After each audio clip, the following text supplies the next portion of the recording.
다행히도 포획된 동물쇼의 시대가 끝이 나고 있는 것 같네요. 네, 알아요.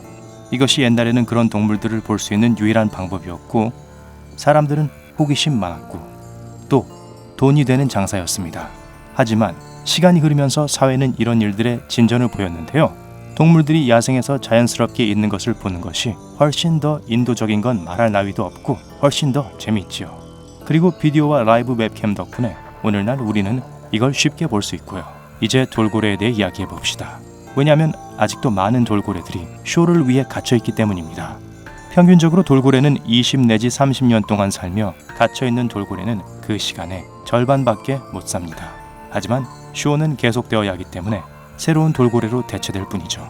관중들은 이 불쌍한 이들이 무엇을 겪는지 전혀 알 턱이 없죠. 그도 그럴 것이 돌고래 쇼에 대한 흔한 근거 없는 이야기들 때문일 겁니다. 근거 없는 이야기 하나. 돌고래는 웃고 있으니까 행복하다는 뜻이다. 이 진술은 주로 엔터테인먼트 쇼에 참여하는 일반적인 큰 돌고래에 적용됩니다.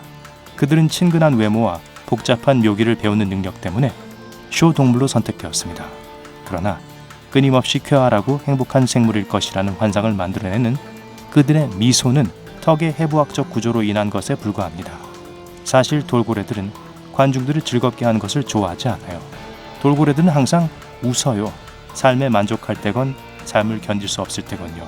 돌고래들은 신체적으로 우울해 보일 수가 없거든요. 근거 없는 이야기 둘. 돌고래들은 친근하며 즐거울 때 눈웃음 친다. 염소와 같은 다양한 화학 물질들은 수영장을 소독하는 데 사용되는데요. 이것이 물속 해양 생물의 노폐물과 상호작용하게 되면 동물들을 독살하고 면역력을 손상시키며 다른 질병을 일으키는 화합물로 변합니다. 염소 농도가 너무 높으면 물은 돌고래와 다른 탱크 수족관 생물들의 눈을 자극합니다. 그 결과 동물들은 말 그대로 눈이 멀게 됩니다. 그래서 포획된 돌고래들은 눈을 감고 헤엄치는 경우가 많은데 가끔 기뻐서 눈을 가늘게 뜨는 것처럼 보이죠. 돌고래들은 또 고통스러운 찌르는 통증에서 자신을 구하기 위해 가능한 최대 표면 가까이에 떠 있으려고 합니다. 게다가 그 세정제는 피부를 상처로 뒤덮을 정도로 동물의 피부를 손상시킬 수 있습니다. 근거 없는 이야기 셋. 돌고래들은 넓은 수영장에서 헤엄친다. 야생에서 돌고래와 범고래는 하루에 약 160km 정도 수영을 하고 아주 깊은 곳으로 잠수합니다. 우리에게 수족관이 아무리 커 보여도 갇혀있는 동물들에게는 자연 환경에서 건강하게 살아가기 위해 그들이 보통 필요로 하는 공간의 1% 미만에 불과합니다. 그리고 이 작은 수영장은 이 호기심 많은 지적인 생물들에게 그들이 필요한 자극을 주지 않습니다. 그 결과 돌고래들은 수족관 주변을 끝없이 원을 그리며 헤엄칩니다. 이러한 반복적이고 무의미한 움직임과 의식은 돌고래에서 다양한 심리적, 행동적 문제를 일으킵니다. 어떤 돌고래들은 강철문을 씹기 시작하고 어떤 돌고래들은 조련사나 다른 돌고래들에게 공격적으로 반응합니다. 그리고 그들은 억압된 에너지를 내보내야 하기 때문에 종종 자해하기도 합니다. 근거 없는 이야기 넷. 돌고래들은 얌전하고 공격적이지 않다. 여러분은 돌고래들이 반향 위치 측정을 이용해 움직인다는 말을 들어봤을 겁니다. 즉, 가시성이 좋지 않은 곳에서 물속을 보기 위해 돌고래들은 소리를 이용합니다. 딸깍거리는 소리를 내는데 그 음파가 물체로 이동하고 물체에서 반향을 해서 물체의 크기, 거리, 그리고 방향에 대한 정보를 가지고 돌고래에게로 되돌아갑니다. 하지만 이런 작은 수영장에서는 벽에서 튕겨나오는 이 모든 소리들이 돌고래의 정신에 심각한 영향을 미칠 수 있습니다. 큰 소리로 음악을 틀고 고함을 지르고 박수를 치고 그 밖에 갇혀있는 돌고래들이 겪는 다른 것들까지 모두 왜 돌고래들이 끊임없이 스트레스를 받는지 알 수 있을 겁니다. 돌고래는 야생 동물이므로 특히 적합하지 않은 환경으로 인해 안 좋은 쪽으로 행동이 악화될 때 행동을 예측할 수 없습니다. 그리고 위험에 처한 것은 돌고래와 조련사뿐만 아니라 관중들도 마찬가지입니다. 전직 수생동물원의 직원들에 따르면 이러한 이유로 돌고래는 항우울제와 진정제를 자주 투여받는다고 합니다. 하지만 그것만으로는 돌고래들이 공격하는 것을 막을 순 없습니다. 근거 없는 이야기 다섯. 돌고래는 똑똑한 포유류라서 재주를 쉽게 부린다. 오랜 과학 연구들을 통해 돌고래 뇌가 실제로 매우 복잡한 구조를 가지고 있다는 것이 확인되었습니다. 신경과학자이자 동물행동 전문가인 로리 마리노 박사는 돌고래의 뇌가 영장류의 뇌와는 완전히 다르지만 거의 비슷한 수준의 놀라운 인지 능력과 자기 인식을 가지고 있다고 설명합니다. 돌고래의 지성과 복잡한 행동은 근거 없는 소리가 아니란 거죠. 그러나 쇼에서 보이는 묘기의 동기부여는 먹이에 기반합니다. 일반적으로 일일 먹이 섭취량은 공연 또는 훈련 기간의 횟수에 따라 여러 부분으로 나뉩니다. 그래서 돌고래들은 의도적으로 공연 시간 전에는 항상 약간 배고픈 상태를 유지합니다.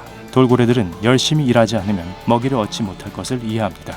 그런데 먹이의 품질은 아쉬운 점이 많습니다. 자연 환경에서 돌고래는 죽은 물고기를 절대 먹지 않지만 돌고래들이 주로 수족관에서 먹는 것은 죽은 물고기입니다. 냉동 생선을 먹는데 익숙해지는 것도 훈련 과정의 일부입니다.